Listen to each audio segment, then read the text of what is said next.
আমি এটা দাবি করতে চাই যে Bangladesh is the safest country in the world. এখন এই ধরনের কোনো সংখ্যা আমাদের মধ্যে নাই, এবং আমাদের যে সক্ষমতা রয়েছে, আমি আপনাকে শুধু এই কথা বলতে চাই যে ভবিষ্যতে এই ধরনের কোনো উগ্র মৌলবাদ বা উগ্র জঙ্গিবাদ সন্ত্রাস কখনোই এই দেশে কখনোই মাথাচাড়া দিয়ে উঠতে পারবে না। আমাদের সেই সক্ষমতা রয়েছে এবং আমরা সার্বক্ষণিক সে নজরদারি করছি, এবং এরা কোনোভাবেই এই জঙ্গিবাদ ও উগ্র মৌলবাদ কখনোই এই দেশে মাথাচাড়া দিয়ে উঠতে পারবে না।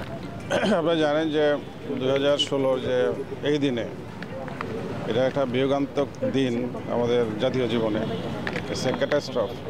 আপনারা জানেন যে ওই দিন গুলশানের যে হোলি আর্টিজান বেকারিতে যে সন্ত্রাসী হামলা হয়েছিল, এবং সেখানে আপনারা জানেন যে 17 জন বিদেশি সহ এবং আমাদের 2 জন পুলিশ কর্মকর্তা, আজকে যাদের জন্য আমরা এখানে এসেছি, যাদের প্রতি শ্রদ্ধা জানাতে, ওসি সালাউদ্দিন এবং এসসি রবিউল, তারা ওই ঘটনায় নিহত হয়।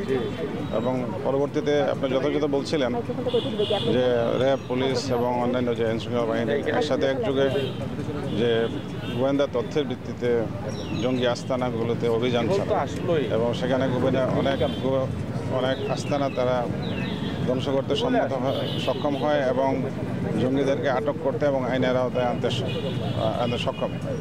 তো এই ফলশ্রুতিতে যেটা হয়েছে যে আপনারা জানেন যে এখন আমরা কোনো জঙ্গি তৎপরতা ওইভাবে আমরা খুব সুস্পষ্ট আমাদের কাছে কোনো নাই, তথ্য নাই, এবং পরিস্থিতি এখন অনেক আমি বলবো যে অনেকটাই নিয়ন্ত্রণে। এবং শুধু তাই না, আমি এটা দাবি করতে চাই যে Bangladesh is the safest country in the world. এখন এই ধরনের কোনো সংখ্যা আমাদের মধ্যে নাই। তো র্যাবের যে সফলতার কথা বলছিলেন, র্যাব আপনি জানেন যে সেই 2004-এর এদের সূচনা লগ্ন থেকেই র্যাব আসলে উগ্র মৌলবাদ, উগ্র জঙ্গিবাদ নিয়ে কাজ করে আসছে, এবং তারা আমাদের সারাক্ষণই কিন্তু এই বিষয়ের উপর কিন্তু নজরদারি রয়েছে। আমি বিশেষ করে যেটা বলতে চাই, আপনার সে 2016-র যে সন্ত্রাসী যে হামলা হয়েছিল, তার পরবর্তীতে মাননীয় প্রধানমন্ত্রী শেখ হাসিনা এই র্যাবকে আধুনিকায়ন করা, আধুনিক প্রশিক্ষণে প্রশিক্ষিত করা এবং আপনার তথ্য প্রযুক্তির সমন্বয় ঘটিয়ে আমি বলবো যে র্যাব এখন একটা আধুনিক, দক্ষ এবং পেশাদার বাহিনী। এবং আমাদের যে সক্ষমতা রয়েছে, আমি আপনাকে শুধু এই কথা বলতে চাই যে ভবিষ্যতে এই ধরনের কোনো উগ্র মৌলবাদ বা উগ্র জঙ্গিবাদ সন্ত্রাস কখনোই এই দেশে কখনোই মাথাচাড়া দিয়ে উঠতে পারবে না। আমাদের সেই সক্ষমতা রয়েছে এবং আমরা সার্বক্ষণিক সে নজরদারি করছি, এবং এরা কোনোভাবেই এই জঙ্গিবাদ ও উগ্র মৌলবাদ কখনোই এই দেশে মাথাচাড়া দিয়ে উঠতে পারবে না। এই হচ্ছে আমার। Thank you. একটা দল এখনো মাঝে মাঝে মাথাচাড়া দিয়ে উঠে করে, আনসার আল ইসলাম, এবং সেই সঙ্গে আপনি জানেন যে আদালত পাড়া থেকেও 2 জঙ্গি ছিনতাইয়ের ঘটনা ঘটেছে এবং তাদের হদিস এখনো মিলল না।